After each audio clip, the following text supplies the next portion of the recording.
Okay, sorry I didn't get the rest of this in, so we have a second part. So this is graphing parabolas from the chart from the previous slide. Now what we're going to do is we're not going to graph all of them. I'm just going to graph these two are the two that I've decided. So y equals 3x squared plus 4.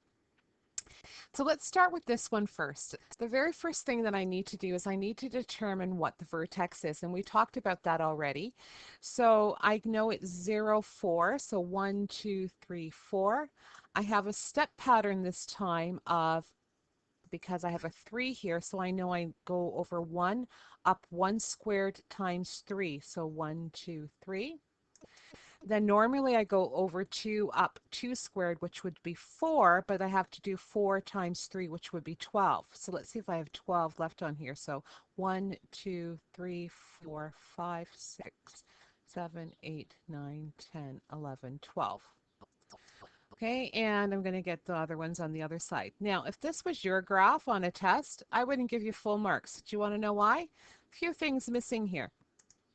I need X, I need Y, and obviously I need a few numbers, okay? If you notice, that was kind of a pain listening to me talk and counting. So you should have a few numbers just so that they can see on both axes what the numbers are going to be as far as the scaling goes. Okay, so there's at least a couple. Okay, so now I have all of that done, and now it's just a matter of drawing a nice smooth curve, and as you already know, I don't do a very nice smooth curve. That's pretty bad. It's pretty pathetic, actually. I'm not sure if it makes a difference if I go slower or faster for me. Oh, it's not too bad. There we go. There's the one. All right, the next one. Okay, this time when I look at it, I have something in with the x. So it's a -9, which tells me that must be a +9.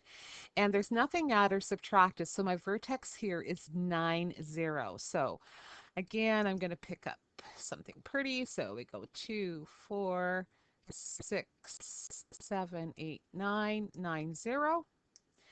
Then I go over 1, up, because I'm still doing up. If this was -1/3, I would have to go down. So over 1, up 1/3, which is going to be pretty bad there.